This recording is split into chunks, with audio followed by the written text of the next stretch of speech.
Bueno, buenas tardes. Acá yo voy a divagar un rato y justo tuve de alguna manera la fortuna de ser la última, así que me va a permitir tomar una posición un poquito más osada y confrontacional respecto de lo que parece ser el consenso generalizado en la discusión, no sé si consenso, pero el uso del concepto de incorporación versus inclusión que nos propone Federico y que varios de acá coinciden. Y lo mío va a ser una reacción autogenerada, porque en realidad es un proceso de reflexión al que he estado acudiendo a través de una pregunta diferente, es decir, analizar la situación de la mujer desde distintas perspectivas y que me ha llevado a mirar, a plantearme lo que observo desde distintos puntos de vista. Entonces,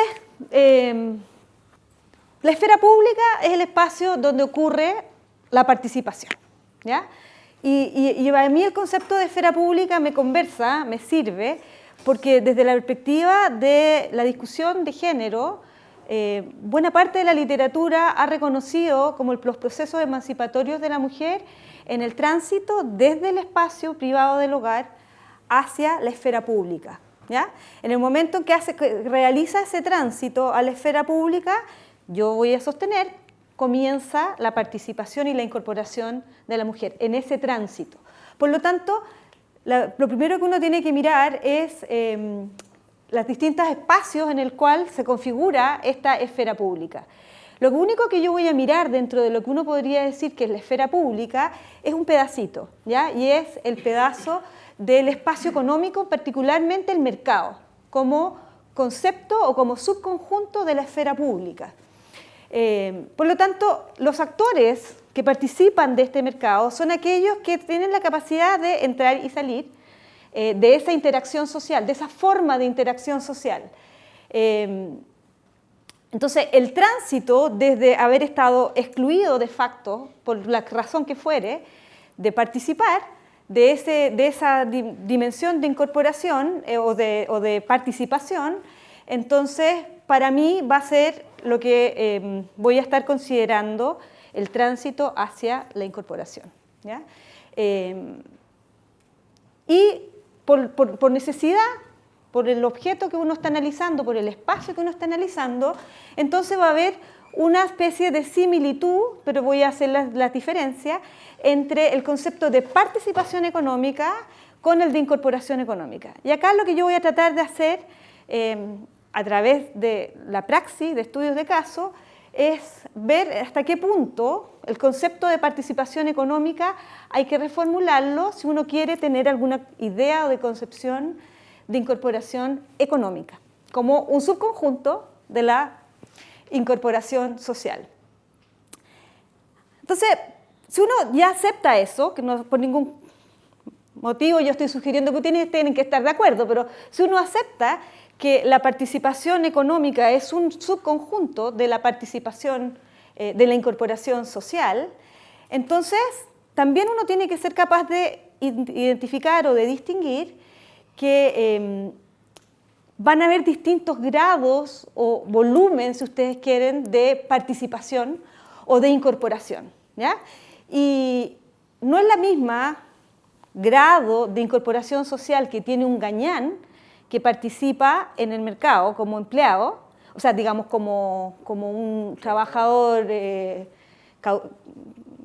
transitorio, pero efectivamente en el momento en que ese gañán puede obtener un trabajo remunerado, está teniendo una participación, pero es muy frágil. Y por lo tanto va a ser una incorporación económica frágil. Un poquito menos frágil sería, por ejemplo, la participación económica que tiene un obrero, que tiene un empleo más estable, con más o menos grado de ventajas o beneficios en su tipo de contrato, y por lo tanto, pero que tiene bajos ingresos, y por lo tanto la forma de participación económica sigue siendo frágil, pero al ser menos transitoria es más robusta que la de un gañán, ¿ya? Y de la misma manera, la participación que tiene un empresario, voy a ponerlo en términos genéricos, pero ahí ponemos gerentes, directores de empresas, es decir, los que están más arriba en la organización económica, en la unidad productiva, va a poder acceder a mayor nivel de ingresos como retribución de su esfuerzo, y al mismo modo pues, probablemente va a también tener disponibles mayores opciones de dedicación de su esfuerzo que los casos anteriores, todos los que están antes que esa persona, y por lo tanto el nivel de incorporación de ese sujeto va a ser mucho más robusta que todos los casos anteriores. O sea, no es una cosa tan dicotómica como que estás o no estás, participas del trabajo o dejas de participar del trabajo, pero no podemos dejar de desconocer de que estar fuera es un mundo, un universo completamente distinto de estar adentro. Y de la misma manera no podemos desconocer que estar adentro no es lo mismo ser un gañán que ser un empresario.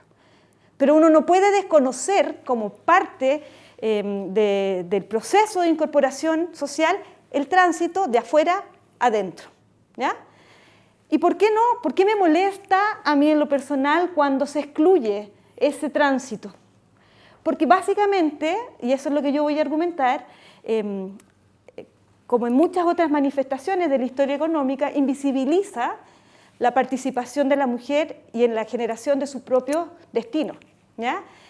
Porque al final su incorporación social, tal como está definida acá, va a ser definido por terceros, por un grupo, por lo que Federico mencionaba que eran los actores.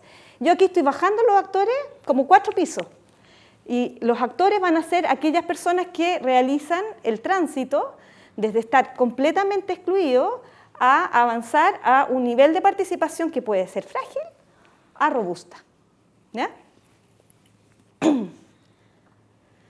Y por lo tanto, básicamente de lo que yo estoy hablando acá es de la capacidad de estos actores, así definidos, de poder ejercer su autonomía, ¿ya?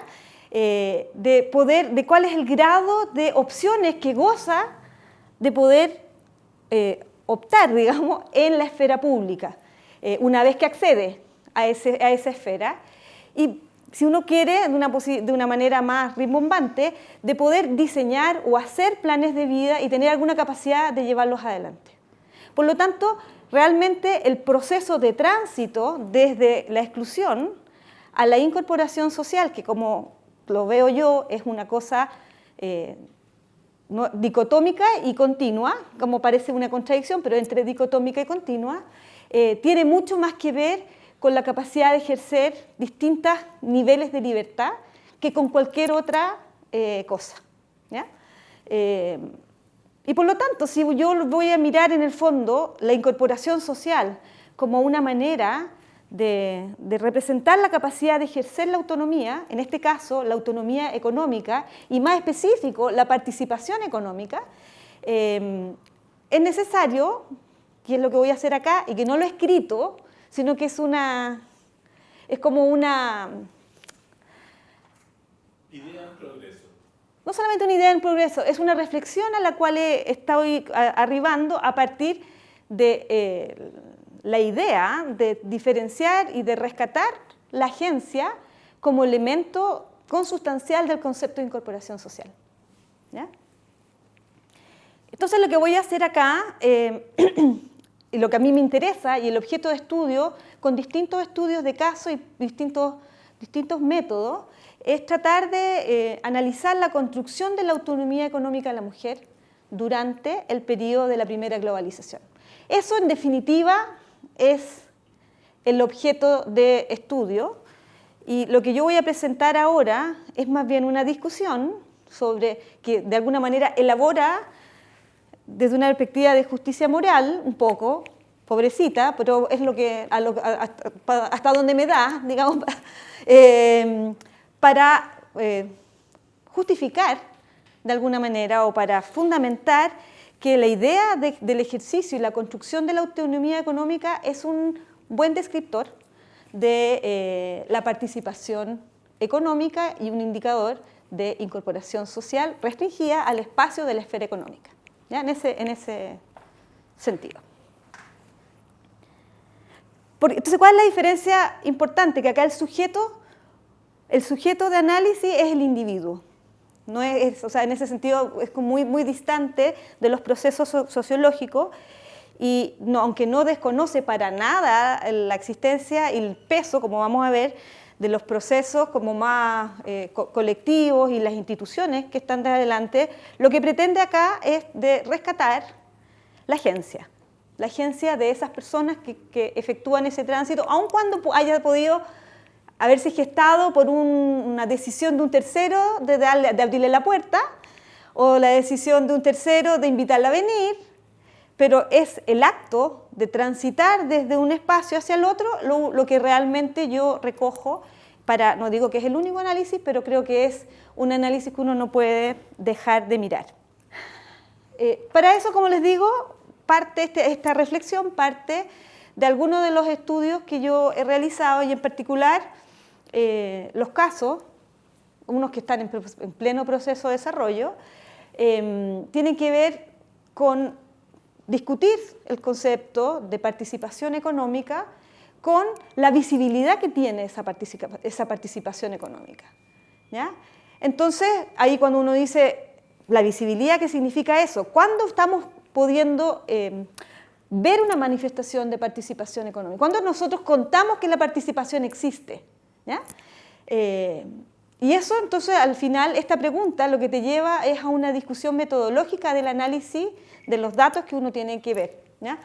Y por lo tanto podemos tener una participación en el primer plano, que es la que regularmente se ocupa en muchos de los estudios de participación económica, que es cuando yo lo veo, aparece la mujer en el registro del censo, como trabajando o no trabajando, y es buena parte la discusión de lo que está detrás de acá, es lo que dice la Elizabeth Hutchinson sobre, en el fondo, que la administración de los censos esconde la participación económica de la mujer, ¿ya? Que hay procesos que no te dejan ver la participación económica de manera nítida, versus que existe algo que tú no lo ves, pero que está detrás, está un poquito más invisible, pero existe. Y esta discusión sobre la visibilidad de la participación económica yo la realizo en el sector de patentes de invención, ¿ya? En este mismo periodo. La segunda cosa que tiene que ver con la visibilidad de la participación económica es cuando uno considera el peso de la coerción social, distintas formas de coerción social en restringir, mitigar, filtrar la participación económica, ¿ya? Entonces ahí vamos a poder tener la hipótesis del miedo versus del mérito, que se utilizan o que ocurren como instrumentos de restricción de la participación, de la participación individual en el proceso de incorporación de la mujer, ¿ya?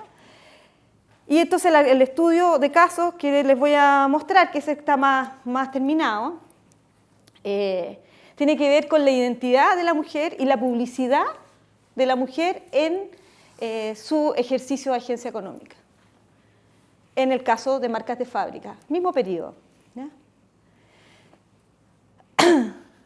Y el tercer, o el segundo como bloque de datos, que esto es lo que está todavía en ciernes, pero donde viene la pregunta, es de qué manera la formación de capacidades, en un sentido más de Amartya Sen y de Martha Nussbaum, catapulta la participación económica, que esta es una visión más tradicional, más cercana a las formas de participación más regulares de participación económica de la mujer.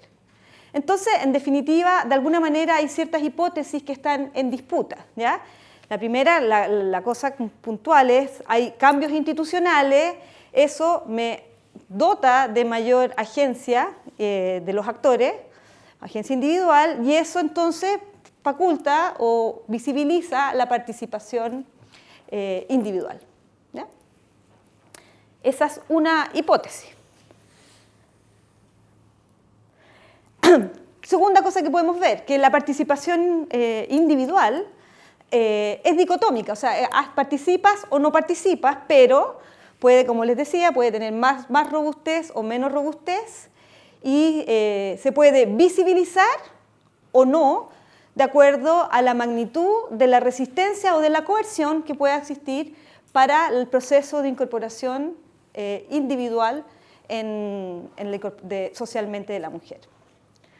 Entonces, acá hay como las dos hipótesis que les mencionaba, es solamente tenemos que hay cambios en las instituciones, eso faculta mayor capacidad de agencia y por lo tanto vamos a poder visibilizar mayor participación individual, o el caso en que en realidad tenemos cambios institucionales, hay resistencia o coerción de terceros afuera que restringe, y lo que nosotros restringe en el fondo la capacidad de agencia, y podemos observar la participación individual de una manera equivalente o no observarla at all.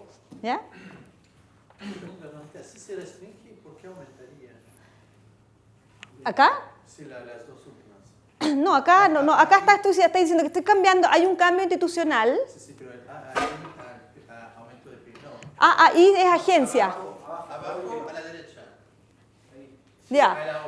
Lo que pasa es que esta es una agencia que está filtrada por la coerción versus un efecto directo. Es decir, aumenta, tú te dotas de mayor educación y entras a trabajar, te conviertes en doctora y empiezas a trabajar en el hospital versus el caso que discutíamos de la Matilde Thorup, supongo que era ese caso el que planteó Diego, que ella se educó, fue a participar y dijeron, no, tú no eres testigo, no tienes la calidad de testigo de ministro de fe, así que no puedes.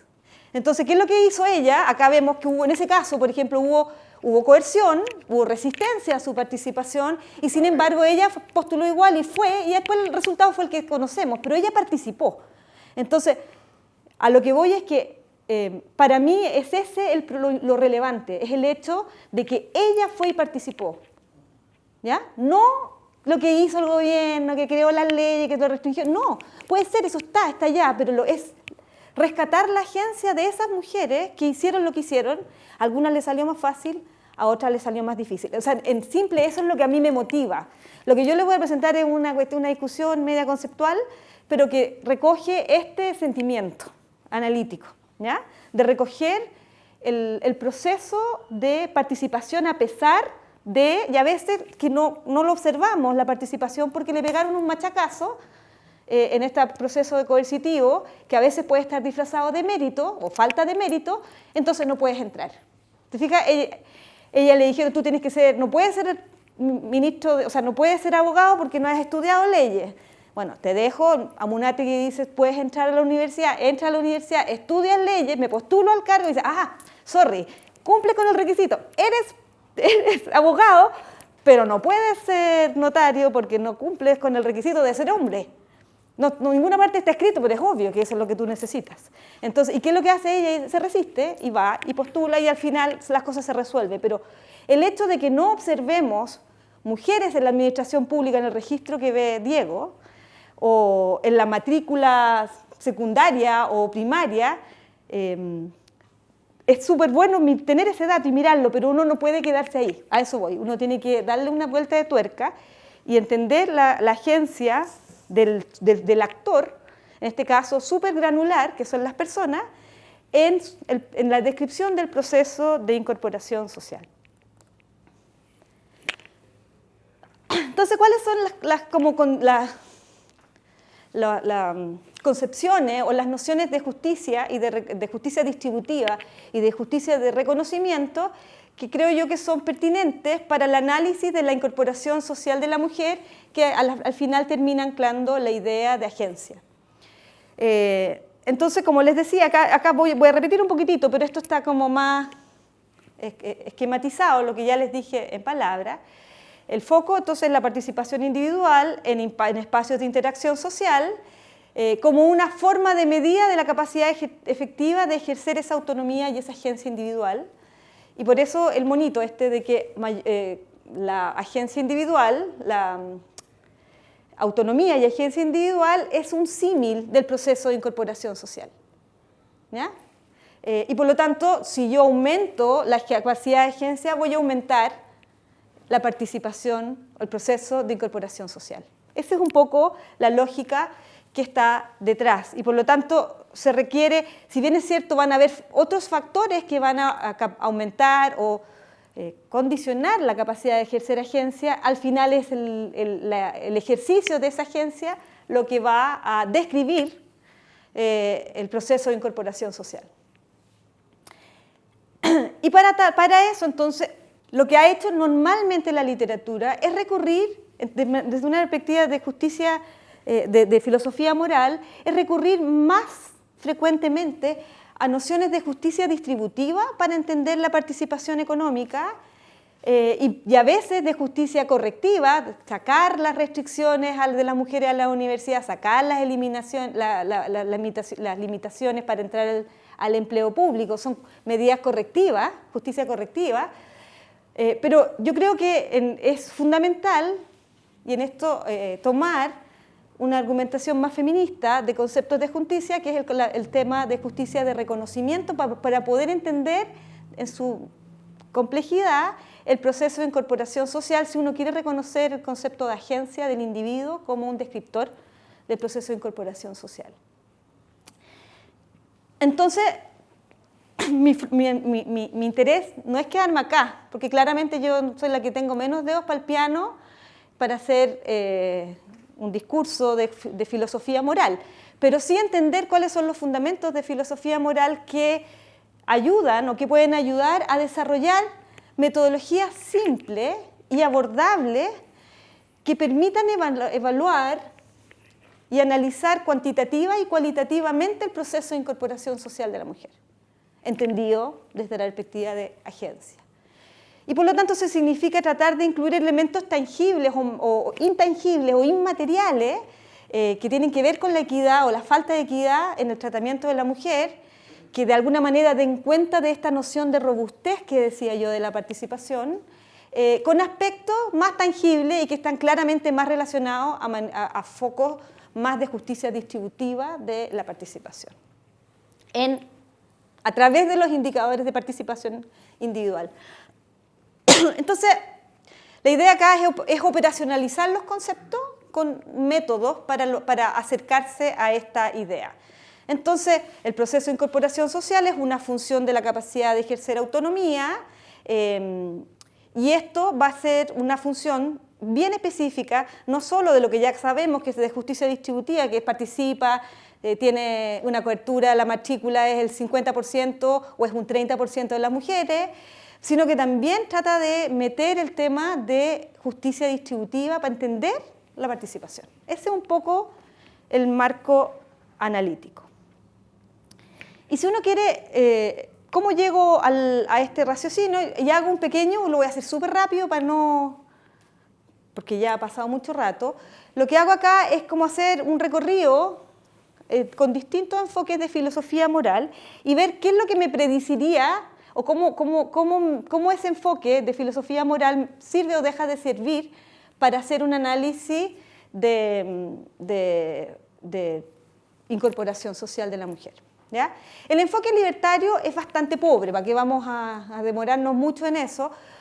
Primero que nada, acá lo que hago yo es diferenciar los enfoques de justicia, de filosofía moral, entre aquellos que tienen una concepción de equidad antes de la interacción social versus aquellos que buscan un enfoque de equidad después de la interacción social, o sea, ex ante o ex post. ¿Ya? Con esa lógica uno puede distinguir a los enfoques de filosofía moral y lo que proponen en estas dos categorías. Entonces, dentro de los que proponen equidad ex ante, uno ve que en el enfoque libertario, que propone un estado mínimo que asegure en el fondo el acceso de las personas a poder ejercer sus máximos derechos de explotación de sus derechos de propiedad, etcétera, con una mínima intervención del Estado, y por lo tanto lo que importa es que todos tengan acceso a poder ejercer esa capacidad de defensa o de acceso al Estado para que defienda mi poder gozar de mi libertad. Y si después de que se entrega esa equidad, lo que pase al final es irrelevante, para el libertario, digamos. Entonces, es tan poco sofisticado, digamos, para poder analizar la situación de la mujer, que en el enfoque libertario, si yo no trabajo, puede ser perfectamente porque alguien me lo está prohibiendo, en cuyo caso el libertario va y te dice, no, pues el Estado tiene que defender tu capacidad de poder salir a trabajar. Pero si tú no quieres ir a trabajar y no trabajas porque no quieres, el Estado no tiene nada que hacer, no hay medida correctiva. Entonces, es muy plausible que el enfoque libertario proponga no hacer nada, que la situación de la mujer a lo largo de toda la historia ha sido óptima, es el reflejo del ejercicio de sus preferencias. Completamente distinto es el enfoque igualitarista de capacidades de Amartya Sen y la Martha Nussbaum, que destacan entonces la que exista equidad en las capacidades, en salud, en educación y en derecho en general, como condición inicial para poder ejercer la autonomía y la identidad, digamos, ejercer la autonomía es una condición, o es un resultado de poder tener la máxima cantidad de capacidades y idealmente equidad de capacidades entre hombres y mujeres.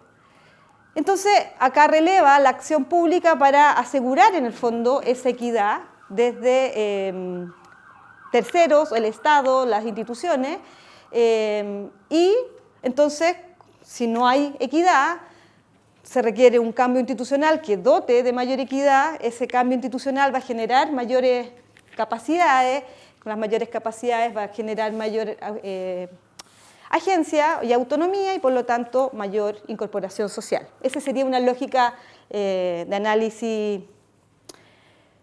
Sen-Nussbaum. En cambio, no sé si en cambio, además, yo creo que esa es la palabra, además tenemos el enfoque de la Nancy Fraser, que adiciona al enfoque de equidad distributiva, en el fondo, para cuánto de la torta me toca, la idea de la equidad de reconocimiento, y por lo tanto es importante para su enfoque que no solo importa la distribución de recursos ex post a la interacción social, sino que también la falta de participación para obtener recursos de la interacción social, pero especialmente lo que importa es de qué manera la falta de interacción, de participación social se vincula o se relaciona con una equidad de reconocimiento que básicamente dice o pretende recoger la idea de que hay grupos o sectores que no solamente los deja fuera o le dais un pedazo más chico en la torta, sino que de paso le pegáis, le dices que es tonta, ¿ya? O sea, la falta de reconocimiento que va de la mano con una derogación del otro, o sea, del sujeto, hace que la participación no pueda ser vista exclusivamente sobre cuánto de la torta te llega, o sea, no tiene solamente el 30%, porque no es suficiente para explicar la falta de equidad. Debes tratar de recoger todos aquellos elementos que conlleva una derogación del sujeto que está siendo objeto de una falta de equidad para poder entender mejor el proceso de incorporación. Y por lo tanto, la equidad de reconocimiento es un fundamento o es un factor que explica la equidad distributiva. No solamente la equidad distributiva, ¿ya? Y después tenemos los casos que son distribución equitativa de los recursos ex post la interacción social, ¿ya? Y ahí tenemos el enfoque utilitarista típico, ¿no es cierto?, que dice que todo funciona bien a menos que haya externalidad, el enfoque de Pigou y Coase, si bien cierto, uno es contractualista y el otro es utilitarista, esencialmente. Básicamente la idea es que hay un problema, en el mercado no funciona, lo arreglamos y problema resuelto en lo que ocurre en la interacción social, ¿ya? Por lo tanto, nuevamente, el enfoque utilitarista conlleva un análisis en el cual basta con un cambio institucional que me va a cambiar la dotación digamos, el poderío de la agencia individual, y eso va a conllevar un proceso más rápido, mayor, mejor de interacción social. En cambio, el enfoque igualitarista de Sandel, lo bueno que tiene el enfoque de Sandel, sobre todo en la tiranía del mérito, es que discute sobre el concepto de mérito, ¿no es cierto? Mérito como elemento que justifica una distribución desigual ex post. Entonces, cuando la distribución al final es poco equitativa, pero está basada en el mérito, no corresponde, en principio, una justicia correctiva, porque está basada en el mérito. Lo que él hace es discutir, bueno, no solo él, también lo hizo Rawls y todos los que han tomado esto, discutir en el fondo la idea del mérito como un fundamento de la equidad ex post. Entonces, pero ¿hasta qué punto el concepto de mérito no solamente determina la distribución ex post, sino que también se puede utilizar, y eso es lo que yo quiero recoger acá, como un argumento adicional al de la coerción para restringir la participación económica? Entonces, tenemos los cambios institucionales, le agregamos el filtro del mérito, que nos va a determinar el nivel de agencia individual y, por lo tanto, la descripción que resulte de participación individual en la interacción social. Y el enfoque contractualista también, entonces, supone que tú corriges los problemas ex ante y después la desigualdad que te resulte al final ya no te importa, porque ya hiciste todo lo que tenías que hacer antes a través de la canasta mínima de bienes, digamos, de bienes. Entonces, nuevamente, acá el resultado, el análisis no parece variar mucho, tú tienes cambio institucional, hay un cambio en la dotación de agencia y, por lo tanto, una explicación en el proceso de incorporación social. Entonces, que si bien es cierto, la participación individual suele ocurrir dicotómicamente, o sea, participas o no, y comúnmente es analizada de esa manera, hasta ahora la participación individual está más bien inserta en el concepto de justicia distributiva, pero la participación, como pudimos ver, la participación individual se muta bastante dependiendo del enfoque de justicia, de filosofía moral que uno quiera justificar, o sea, en el cual uno se quiera basar, pero hay varios que coinciden en el análisis, o sea, no necesita uno cambiar mucho, excepto el de Sandel, que mete al tema del filtro como de mérito para entender, y el de la justicia de reconocimiento de Fraser, que también nos pone un elemento entre medio, ¿ya? Entonces acá, bueno, lo que es la agencia individual no lo voy a repetir porque voy a avanzar.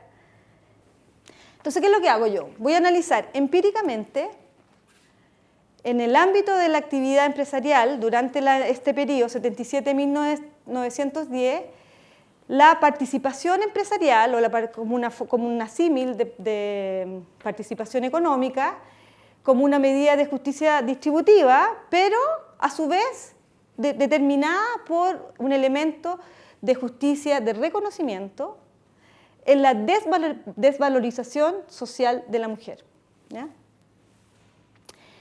Esto permite hacer un análisis de evolución de equidad de género a través de una expresión de participación económica como medida del proceso de incorporación individual de la mujer en la sociedad.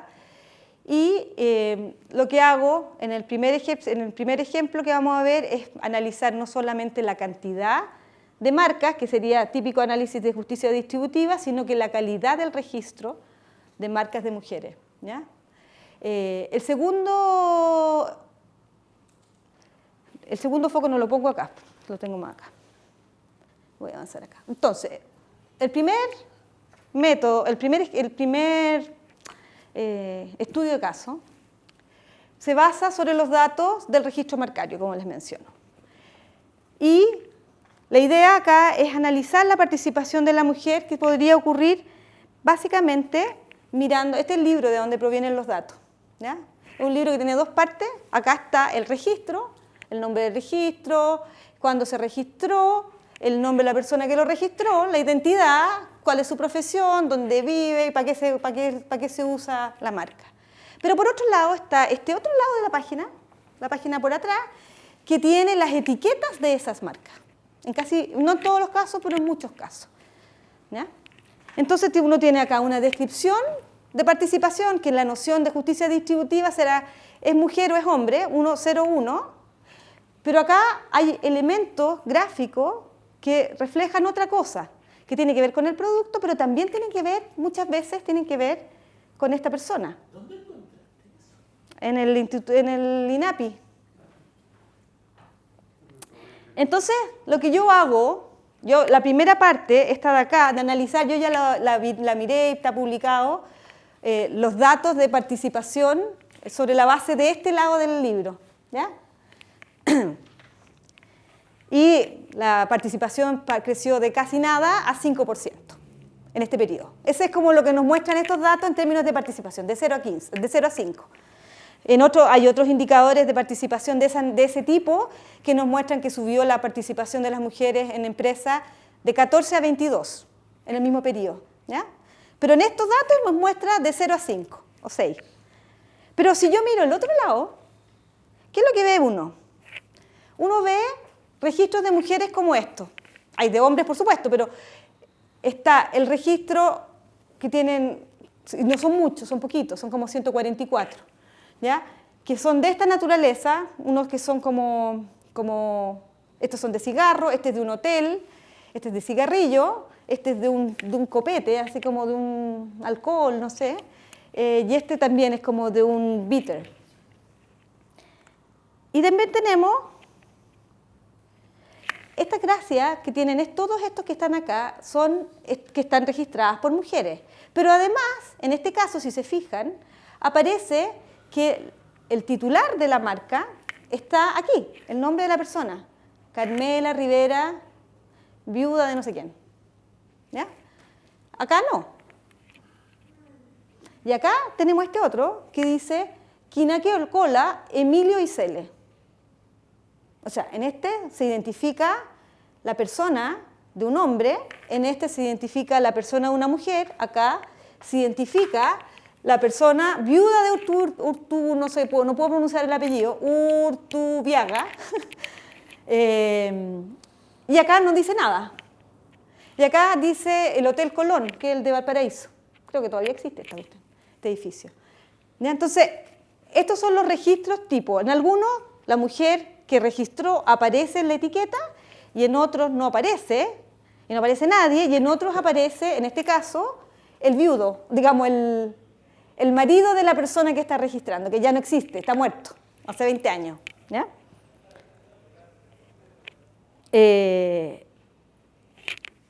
Y estos son más casos, ¿ya? Donde hay, si ustedes quieren, un nivel de agencia en publicitar mi agencia.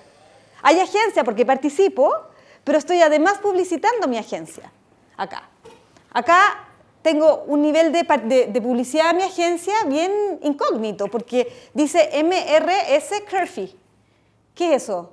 ¿Mario Ricardo Santiago Curfy o María Rosario no sé qué Curfy? No sabemos. ¿Ya? Claro, no sabemos quién es. Muy distinto del caso de Adelina de la Cruz, viuda de Lopendía, que dice que exactamente quién es ella, ¿ya? Que está en el mismo caso de Carmela Rivera. Un problema que tiene el analista, 130 años o 200, 150 años después de mirar esto, es que yo siempre pensé que este registro, pero es el 21 en todo caso, que está a nombre de Dafne Mantellero, yo siempre asumí que Dafne Mantellero era una dama. Aparentemente Dafne era un nombre que se usaba tanto por hombres como por mujeres, y parece que este era un hombre, no lo sé, no tengo certeza, ¿ya? Pero el único caso raro, digamos. Entonces lo que podemos ver acá es que uno quisiera poder tener un método para poder analizar ese nivel de agencia que está graduado, ¿se fijan? No solamente participa o no participa, sino que a veces participa y evita decir por completo quién está detrás. Otras veces participa y menciona que está participando, pero no dice todo. Dice, yo estoy... B. Escobar está participando, estoy diciendo que participo, no digo todos mis detalles, no digo mi root, pero sí digo que estoy participando, que es B. Escobar, como en el caso de la MRS Curfy. A otros donde digo, sí, Bernardita Escobar Andrade, presente, aquí estoy. O sea, hay claramente un degradé de agencia ahí, ¿ya? Entonces, lo que yo hago acá en este paper es tratar de recoger eso, y para eso desarrollé...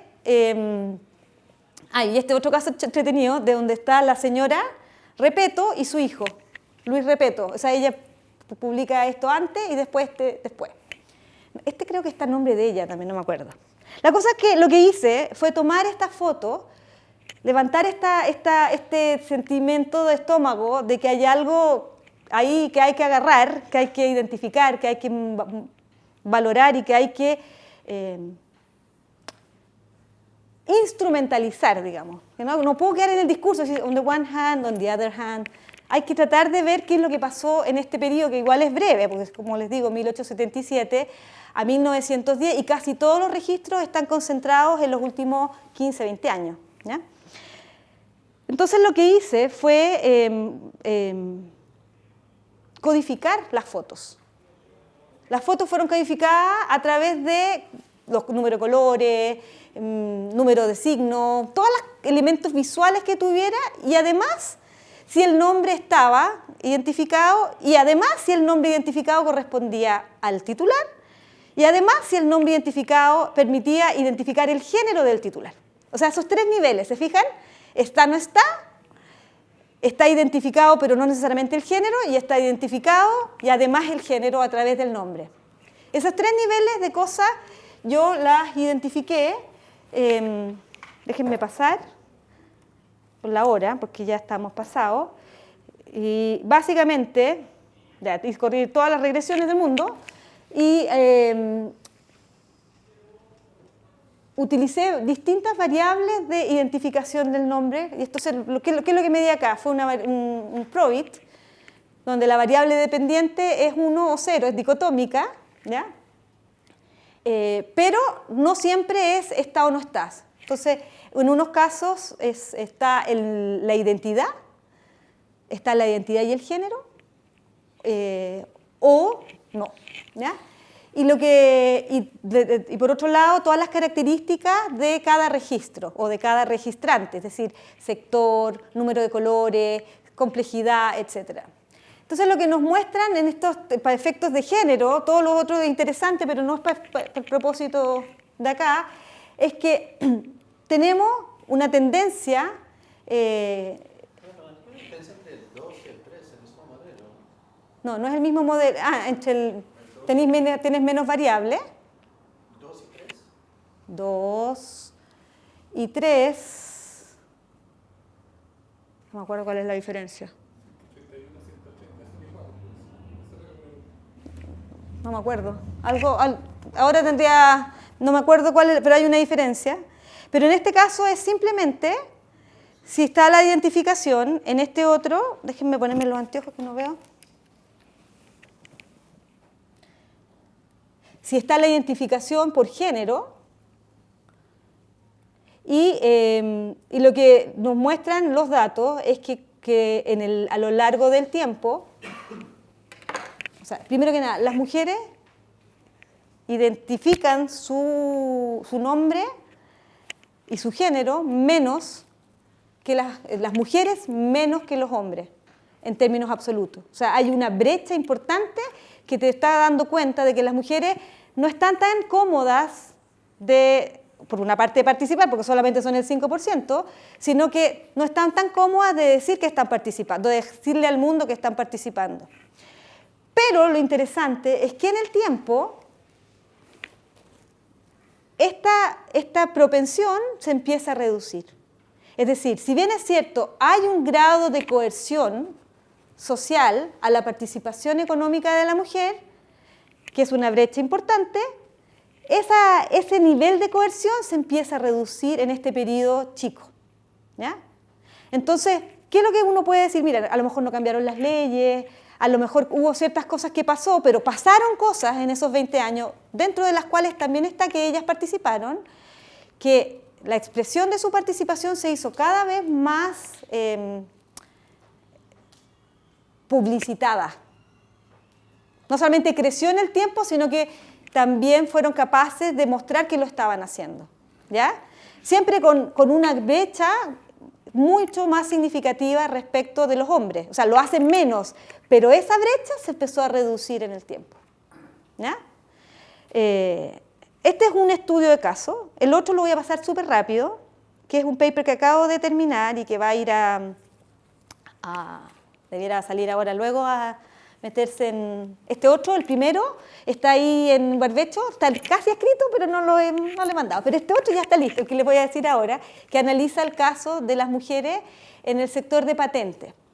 Entonces, la literatura previa, que soy yo, en el año 2017, miré el registro de patentes de 1840 a 1899, y que eran 2.000 patentes otorgadas. Y en esas 2.000 patentes otorgadas, hay 1986, ¿ya? 2.000, hay 2 patentes de mujeres en 1870 y algo, 1872 y en 1868. O sea, justo ahí en la mitad hay 2 casos. Nada después, nada antes. Y yo dije, esto está mal.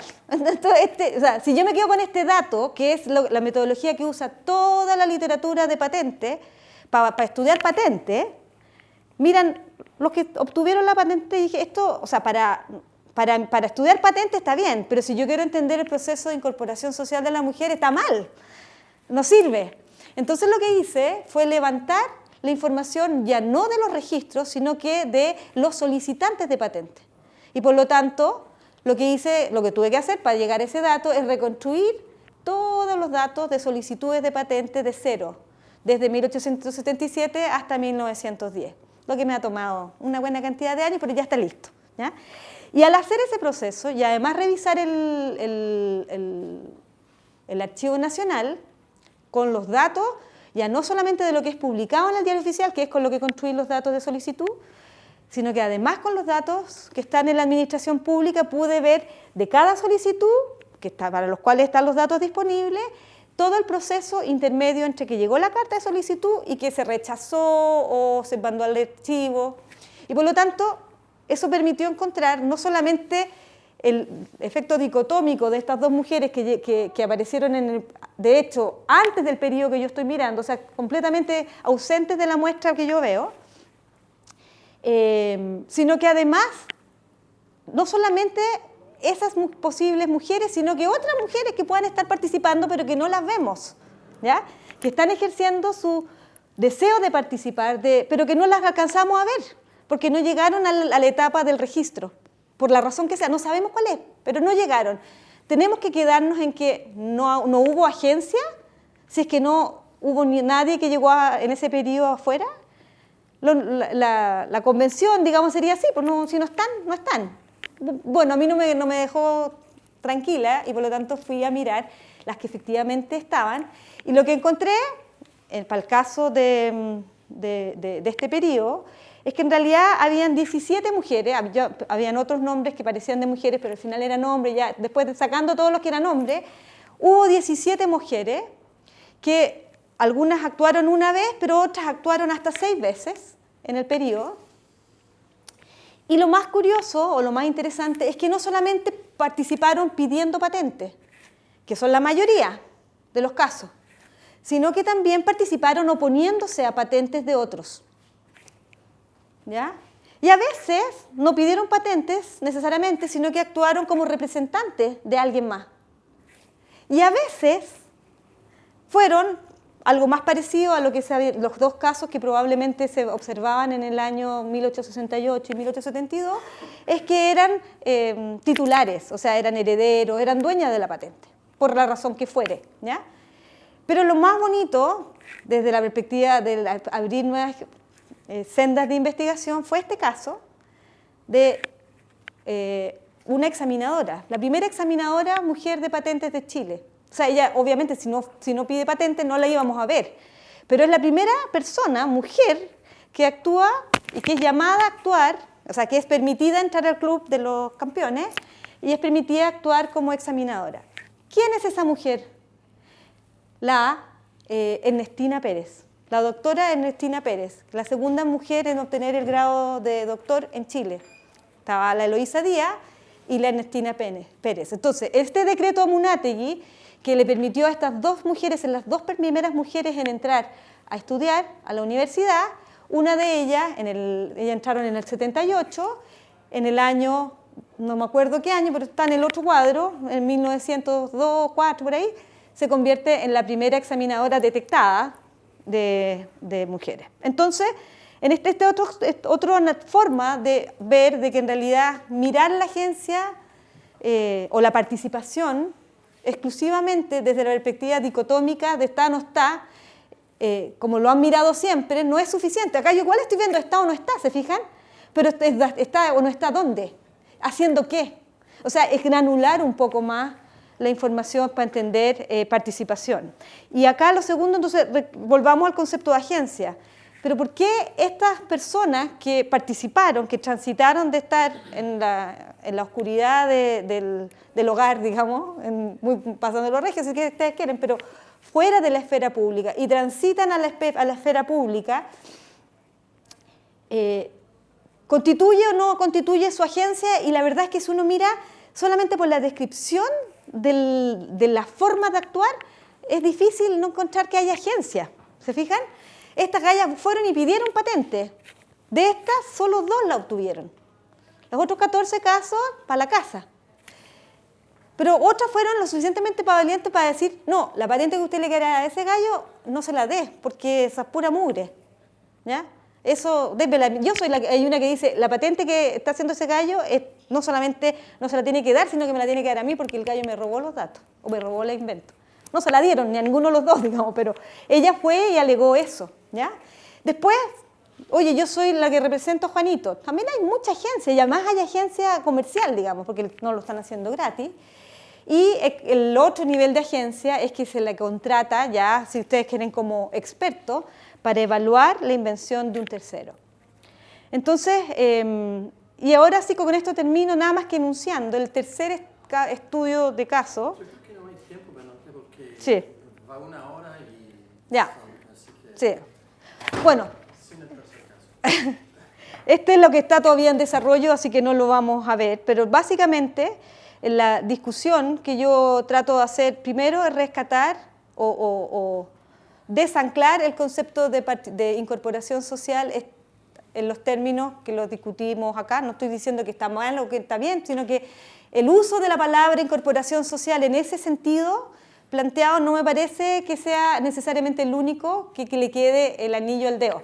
Creo que si uno toma concepciones de agencia distintas y destacando o granulando en el fondo la forma de agencia, uno puede concurrir o llegar a hacer análisis concretos, empíricos, que te puedan darle contenido a estas formas de expresión o de manifestación de la participación. Eso.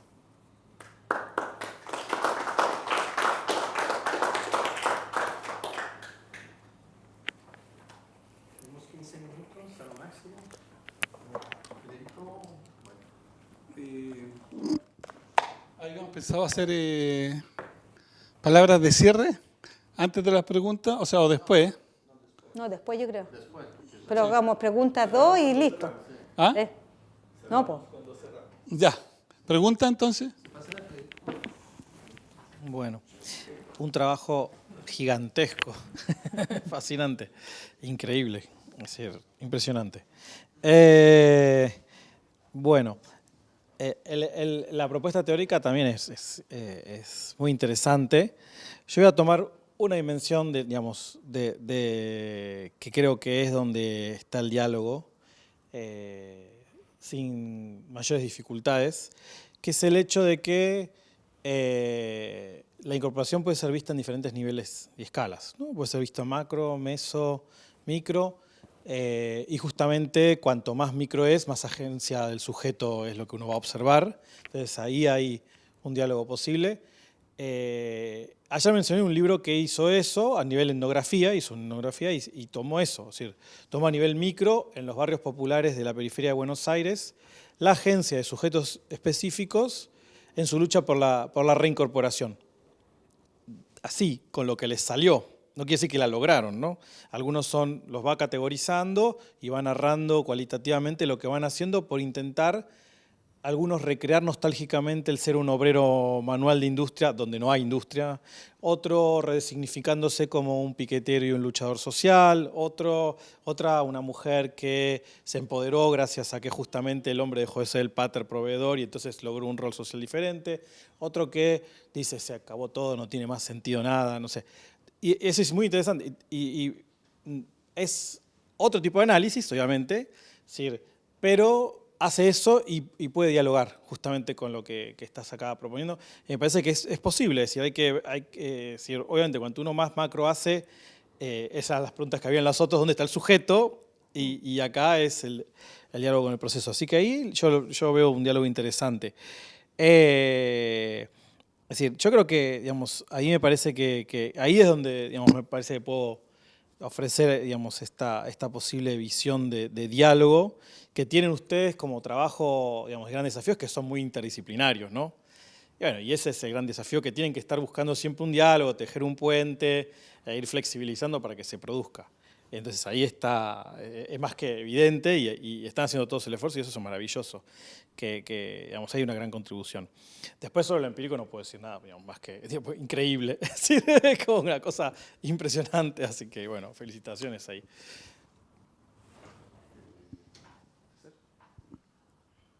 Bueno. Sí, siempre tengo algo que decir, pero yo estaba pensando en decir algo, me adivinaste el pensamiento. Tu enfoque hacia la libertad, ¿no? ¿Quién decide y quién puede decidir? ¿Cierto? Ahí hay una cuestión muy central de las ciencias sociales, ¿cierto? Si realmente eres libre para decidir o si las restricciones institucionales, o incluso más que institucionales, ¿verdad? Te impiden o incluso te impiden querer, ¿verdad? Claro.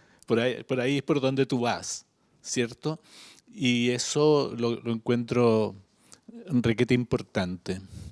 Si yo lo pienso para lo que yo estoy estudiando, y yo creo que en parte lo que estudia Ricardo con la educación, alfabetización, hay que tener la voluntad de aprender.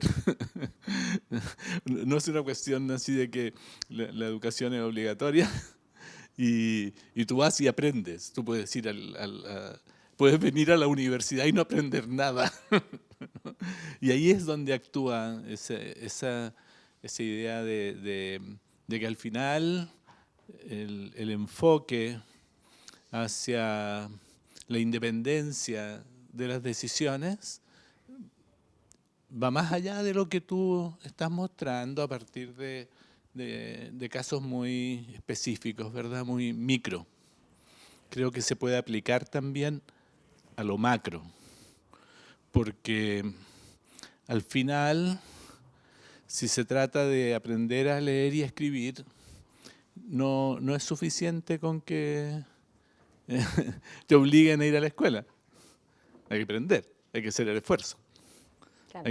Hay que hacerlo, ¿no? Y ahí no todo está resuelto teóricamente, ¿no? La filosofía moral, Rawls, Zen, etcétera, nos ayudan, pero el debate pareciera que nunca está cerrado, ¿verdad? Que van a seguir habiendo premios Nobel que traten de resolver esta cuestión, porque la última aportación de Sandel con la tiranía del mérito nos dice, vaya, algo en lo que hemos creído los progresistas toda la vida, de que aquí hay que ser meritocrático, en realidad la meritocracia es otra trampa del sistema.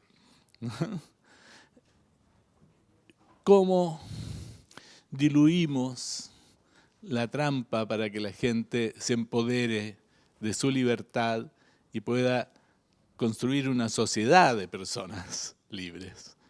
Es algo que no lo tenemos resuelto, pero que sí podemos pensarlo cuando pensamos en incorporación. Tiene que haber una voluntad de incorporarse. Y los colectivos sociales están llenos de casos que son muy diferentes unos de otros. Ya te das cuenta que lo que estoy haciendo no es discutiendo tu paper ni comentando tus resultados, que me parecen fantásticos, sino que no sé si te parece simpático dialogar conmigo en esos términos. Solo eso.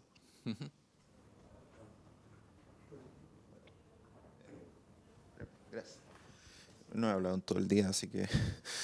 Bueno, primero son dos comentarios. El primero, que me parece como propuesta muy osado, en el mejor sentido, involucrar al mercado como espacio de interacción social, porque sobre todo las ponencias de ayer hemos hablado mucho del Estado y la sociedad civil, la arena sociopolítica como un espacio entre medio de estas dos grandes instancias, pero claro, el mercado, que ciertamente requiere del Estado para funcionar, requiere de actores sociales, pero también opera con lógicas propias, ¿no?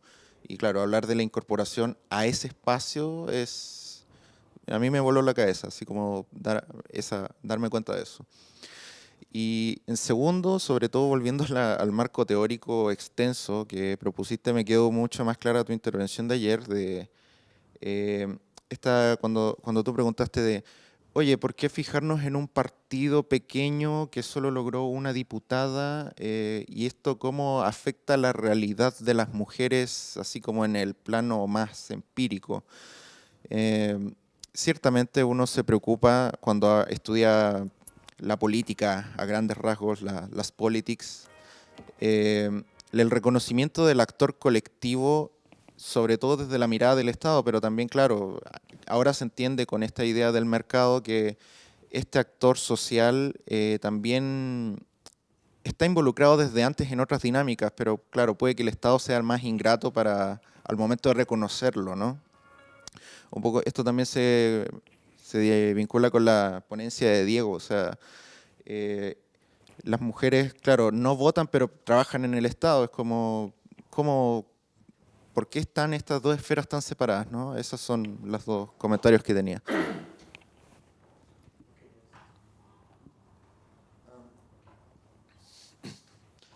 Bueno, yo comparto la misma reacción subjetiva tuya de nerviosidad, porque obviamente las diferencias de enfoque son visibles. Entonces, la pregunta es, ¿qué hacemos con eso? Y hay sugerencias muy constructivas de parte de Federico, de parte de César, que ayudan. Yo voy a circunscribir mi reacción, digamos, porque en realidad hay muchos papers que presentaste, no es uno solo, sino que son varios. Sobre el primero, yo personalmente quisiera circunscribir la noción de incorporación no al mercado de trabajo, sino a algo, o que eso preferiría llamarlo participación económica, digamos. Eso es, participación económica. Por eso, quisiera llamarlo así. Y no llamarlo incorporación. No porque no se pueda llamar incorporación sociopolítica o incorporación a seca, sino porque, como dirían los argentinos, se nos va a armar un quilombo tremendo a nivel conceptual, porque creo que no es lo mismo el tipo de incorporación del que están hablando toda la tradición, los Colliers, Rossi, Silva, Federico, un montón, y esto que también es importante y es legítimo, pero tiene que ver con participación en el mercado de trabajo. Ahora entiendo tu punto sobre invisibilidad, visibilidad, que eso es cierto. O sea, bueno, entonces eso era un punto menor. Y lo otro donde hay un choque es no solamente la diferencia individual-colectiva, que eso es obvio, creo que todo el mundo lo ve y es obvio, sino, y ahí tengo que decirlo en palabras suaves, lo que yo veo que estás midiendo es hasta a qué punto hay un cierto tipo de discriminación, digamos, ¿no? Pero el universo de individuos es bajo, o sea, estamos hablando que de 17 mujeres en uno, o sea, nos importan esas 17, pero no es, digamos, una incorporación de masa, digamos. No, Son por supuesto 17 que no. personas y estamos hablando super élite, estamos muy arriba No es élite. ¿No? No. Hay élite, pero no es élite. Bueno, No son todas de élite.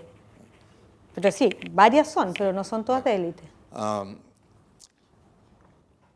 En todo caso, lo que permea este enfoque de toda esta tradición es, bueno, no sé, corrígeme Federico, pero hay un componente un poco de masa, ¿no? No sé. Entonces, ahí, bueno, son desafíos que hay que ver cómo los pensamos, pero tampoco quiero ponerlo debajo de la alfombra, porque lo que te pone nerviosa es lo mismo que me pone nervioso a mí, que esas diferencias son reales, entonces hay Exacto. que ver. Son reales y es sustantivos, como, están ahí, Sí, están ahí, sí. están ahí, Entonces, claro. bueno, nada más.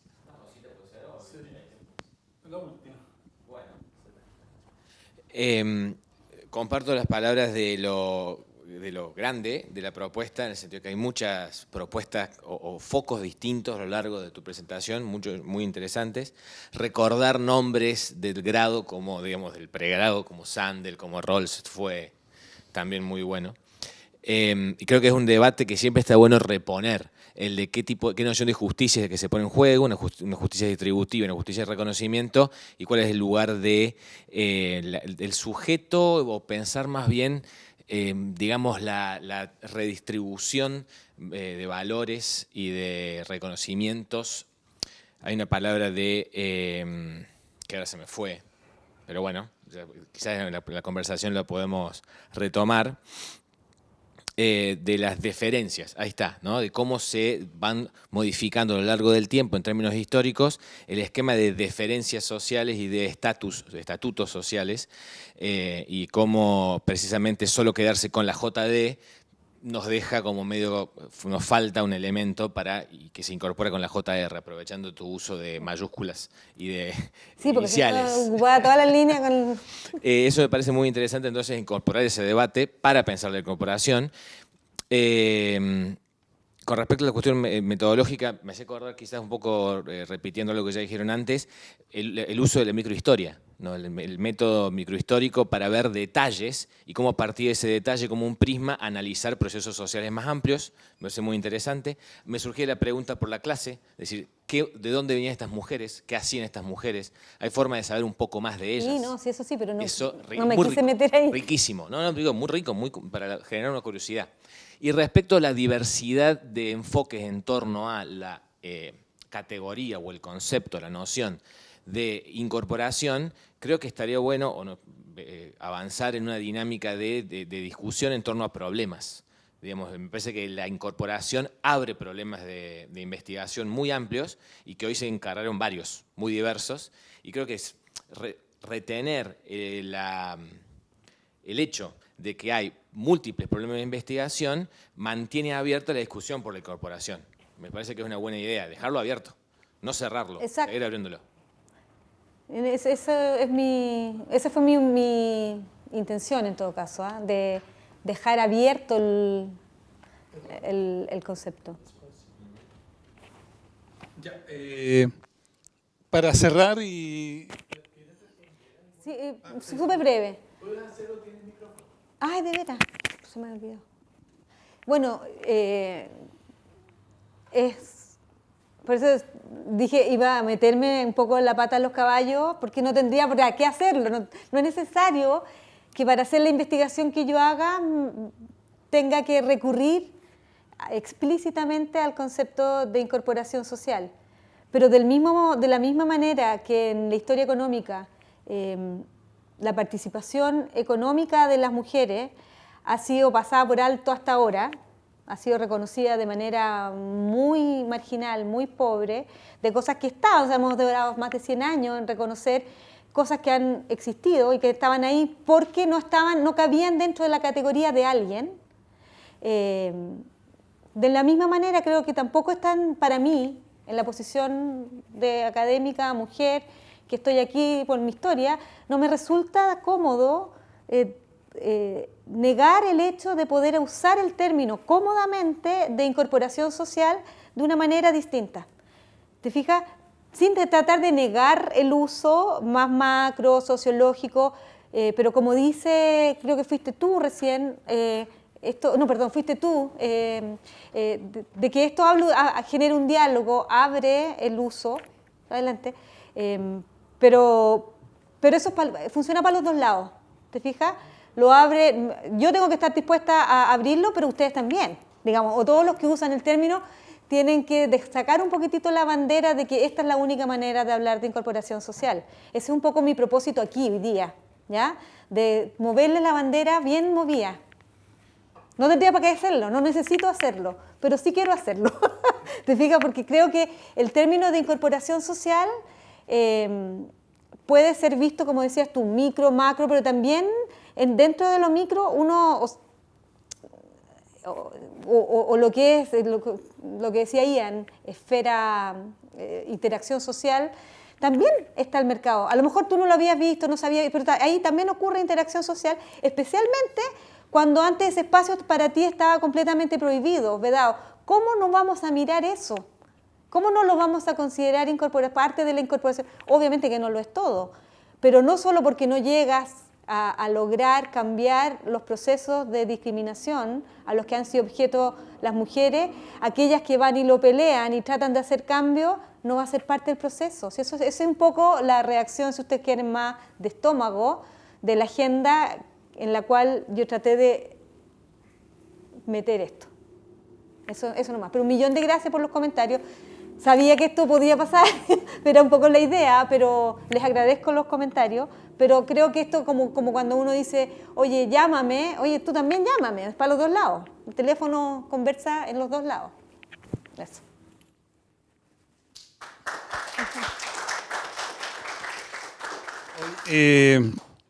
Para cerrar, le vamos a pedir unos comentarios finales a nuestros dos participantes internacionales, Javier Vidal y Francisco, y al director de CAMI, César, al director de la Escuela de Administración Pública, nuestro director, también unas palabras de cierre, y vamos a partir con Javier. Unos comentarios finales del seminario, ¿qué te pareció? Bueno, muy rápidamente yo agradezco la posibilidad de disfrutar de estar aquí. Como buen académico me interesa todo lo que tiene que ver con la investigación y con el debate y la discusión. Desde ese punto de vista, nada más que decir que agradezco que se me haya dado la oportunidad de disfrutar de eso. Creo que lo que yo he visto, la discusión de las presentaciones ha sido muy vívida. Hay muchísimas cuestiones que se podrían seguir desarrollando y que creo que, sin ningún género de dudas, el seminario va a tener mucha continuidad. De manera que hago votos porque así sea, y que ojalá pueda yo participar directamente también en alguna otra ocasión. Y agradeceros la posibilidad de estar aquí con vosotros. Gracias. Federico. Gracias. Bueno, yo agradezco la invitación para venir aquí. Y para mí, bueno, es un honor haber presentado mi teoría y que estemos debatiendo, digamos, posibilidades de aplicación. Yo creo que tiene un desafío gigantesco, que lo saben, que es la interdisciplinaridad, pero también la interdisciplinaridad es justamente un enriquecimiento impresionante.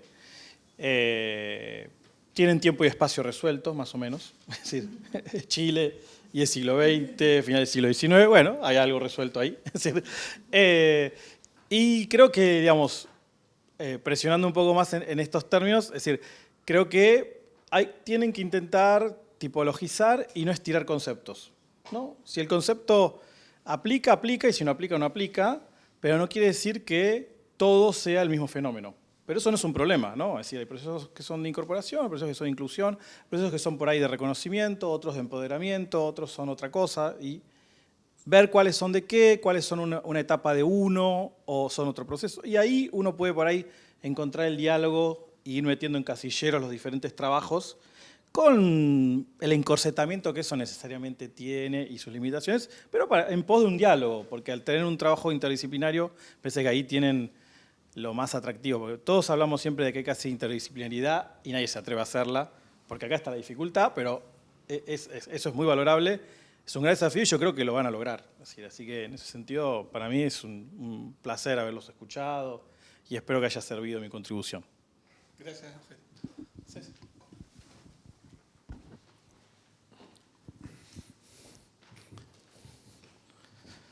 Fantástico, hemos llegado a cerrar el primer año, ¿eh? Y el centro está vivo, ¿verdad? Hace un año que recibimos los fondos de la universidad y el reconocimiento para crear un centro de estudios multidisciplinares en torno al tema de la incorporación social. No me equivoco si digo que un año atrás no teníamos ni idea de lo que era la incorporación social, teníamos una idea ambigua, vaga, y hoy día la incorporación social que estamos estudiando es esta. No hay otra para nosotros. Y yo creo que ha sido un desafío exitoso. Hemos tenido 4 seminarios, uno en mayo, en donde declaramos intenciones, que hoy día demuestran que las intenciones se van cumpliendo. Y antes tuvimos a Rodrigo Rivero y a Javier Núñez, que nos hablaron de enfoques que nos ayudaron a llegar hasta aquí. Y así va a seguir siendo el futuro. Un futuro que no termina. Lo más maravilloso de nuestro oficio de ser académicos, investigadores, es que esto no se termina jamás. Jamás de los jamases. Nunca tienes la razón y siempre estás equivocado. Pero es la fascinación de pensar las cosas. Y para eso nosotros nos hemos dado un marco de libertad de pensamiento. Porque para hacer algo multidisciplinar tenemos que ejercer nuestras libertades individuales, sin restricciones. Tenemos derecho a pensar lo que nos dé la gana pensar. O si no, no estamos en una universidad pública y en donde ejerzamos la libertad.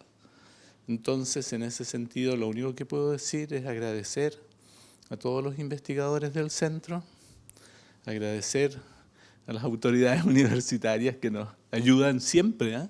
Siempre nos ayudan. Podríamos decir que nos encantaría que nos ayudaran mucho más, pero nunca no nos ayudan, y eso es súper importante.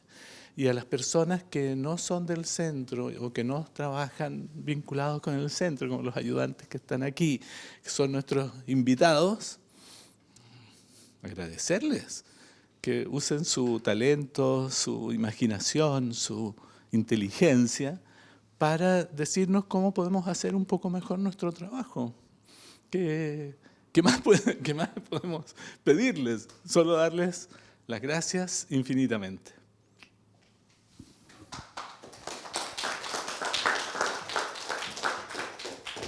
Gracias, me voy a levantar avisando que el decano viene, creo que cruzando. Pero por si acaso no alcanzara a llegar, igual les transmito sus saludos. Muy breve como han sido todos. Primero que todo agradecer tanto al profesor Rossi como al profesor Vidal, bueno, y a todos los colegas que se han, valga la expresión, incorporado a participar en esta conversación. Yo no pude escuchar todas las ponencias, lamentablemente hoy día nos tocó un día bastante pesado. Y como ustedes saben, estamos terminando también de tomar exámenes de grado. Y fíjense que justo tuve una reunión para hacer un pequeño levantamiento de las tesis de este año. Y no pudimos dejar de comentar con los colegas que estábamos viendo algo tan simple como el listado o nómina de las tesis que se estaban leyendo de pregrado. Compararlas con las del año pasado, del anterior, eso es lo bueno de las instituciones, ¿no? Que tienen memoria, ¿no? Y cómo hemos particularmente evolucionado en algo que al principio, la primera vez que lo dijimos, de que queríamos convertirlo en una escuela donde el tema del bienestar y la incorporación social a los beneficios democráticos fuera como el sello de la escuela, así como otros tienen el sello en el mercado, así como otros tienen el sello en los factores económicos, ¿no es cierto? Nosotros queríamos tener ese sello y se ha ido verificando, ¿no? Pero además con un sello disciplinar, y en eso quiero agradecer al CAMIS también, a todos los que están aquí, tanto antes individualmente, cada uno de los investigadores, sobre todo en Historia Económica, Ciencia Política, bueno, cada una disciplina que ha participado, que acogieron ese llamado, ¿no? Porque cuesta, por donde están los incentivos, lo estábamos conversando en la mañana con el profesor Vidal, los incentivos están puestos tanto en el individualismo investigativo, tan puestos en que cada investigador se preocupe de su propio carril, ¿no? Cosa que no está mal, digamos, ¿no? ya que estaba hablando de agencia, bueno, todo tiene un poquito de agencia y un poquito de estructura. O como dice la Margaret Archer, la sociedad se construye en ese espacio conflacionado, ¿no?, entre lo estructural y la agencia individual. Y esto que están haciendo ustedes tiene de esas dos cosas, ¿no? En el trabajo, en el esfuerzo, en la investigación individual de cada uno de ustedes, las preocupaciones intelectuales, en la experiencia investigativa, ¿no?, van aportando desde su individualidad, pero quiero recalcar que todas estas conversaciones van construyendo algo que es súper estructural. Porque fíjense que, y voy a repetir algo que dije hace muy poco rato, eso es lo que constituye una escuela. No es un fenómeno administrativo, no es un conjunto de documentos, no es un logo, no es un nombre, es una forma colectiva, diversa también, horizontal, pero sobre todo cultural, de mirar las cosas. Y yo creo que estamos construyendo una escuela de administración pública de esa área, una escuela que pretende mirar el fenómeno del poder desde la ciencia política, desde la administración del Estado. Y me voy a cerrar con... Estoy alargando para que llegue el Diego, por si acaso. No crean que hablo así de bonito todos los días, no. No. Sí, me quiero quedar con lo que decía uno de nuestros... a quien conocí en sociología, todo esto, un ayudante. Fíjense que una de las cosas bonitas de la ciencia social, lo que a mí me gusta o que me enamoró de la ciencia social es precisamente esta... a mí no me gusta llamar indefinición, esta como difuminación de los conceptos, ¿no? A mí me sorprende cuando hay gente que piensa que el mercado está fuera de la esfera de lo público, por ejemplo, ¿no? Así como entiendo perfectamente y legítimamente que la gente cree que el mercado es un espacio de lo privado, ¿no? Pero para mí el espacio de lo privado es precisamente donde están escondidas las mujeres, digamos, esa trayectoria que llamas tú de pasar de lo público, de lo privado a lo público, en el contexto de la producción, del comercio, de los negocios, ¿qué más público o qué más manifestación de las estructuras de poder de una sociedad uno puede encontrar? O sea, al final, desde la familia para arriba, son estructuras que tienen que ver con precisamente algunos pilares económicos de las interacciones sociales. Y mirarlo de esa perspectiva hace que tener esta discusión entre inclusión, entre incorporación, y aquí cierro, me llevó a la conclusión de que estamos en una larga cadena, porque si uno lo mira desde la democracia, desde la economía, desde la cultura misma, uno podría resumir la historia de la humanidad en una permanente historia de incorporación de los espacios, de lo marginado a lo no marginado, ¿no? Así que, para que vean las cantidades de reflexiones que uno puede generar escuchando. Yo hoy día escuché 2 presentaciones, me habrían contado por escucharlas todas, pero por lo menos el trabajo del Diego lo conozco más de cerca también, así que me imagino lo que dijo, y el de profesor Juan Ricardo Nasser también. Así que agradecerles a todos, por más que rellené, no llegó el decano, pero les transmito su cariño, y por cierto, espero que, y esto sí, esta es la parte más política de la conversación, que el centro dure 100 años, digamos, usando un eufemismo. Me refiero que no sea debut y despedida. Yo creo que necesitamos este tipo de reflexión permanentemente en una universidad pública, y ya que estamos hablando de incorporación, en una universidad regional. Eso es súper importante. Muchas gracias a todos y sobre todo a los invitados que nos acompañaron, ¿eh?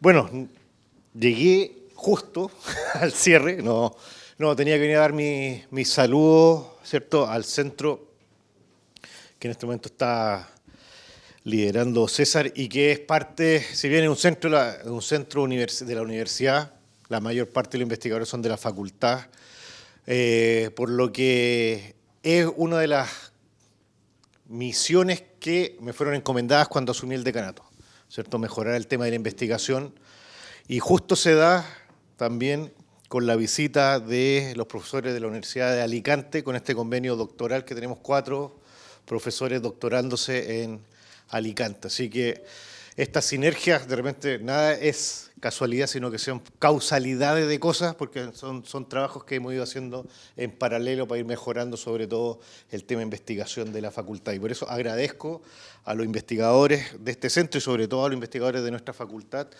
que siguen y creen en el proyecto que ustedes mismos inventaron. Sí, esto ya no soy yo apoyo los inventos de ustedes, no es que yo invente las cosas y los obligue a hacerlas, sino que cada uno aquí llega con un proyecto y eso es lo que nosotros vamos a apoyar y seguir apoyando. Así que quiero felicitarlos, se ven hasta bonitos en la foto. Sí, mira. Están para una carátula de long play, como dijeron los viejos. No, pero sí, ¿viste? No, sí. No, tiran pinta. Así que no. Sí, no, verdad. Ahí sí parece que estuvieran carátula de los Jaivas. No, bien, así que agradecido también a César, que llegó hoy y ayer y se fue inmediatamente al centro. Tenéis un poco cara de cansado, pero estas cosas uno queda con la misión cumplida y satisfecho. Así que a los profes que ahora de Santiago, bueno, acá está más fresco que en Santiago en todo caso. Santiago ayer de haber estado, aquí está, así que agradable estar acá. Así que eso, felicitaciones y seguir en lo que están haciendo. Y en la medida de lo posible, y también a veces tengo que hacer, sobre todo por algunos, cosas imposibles, seguimos apoyando. Gracias.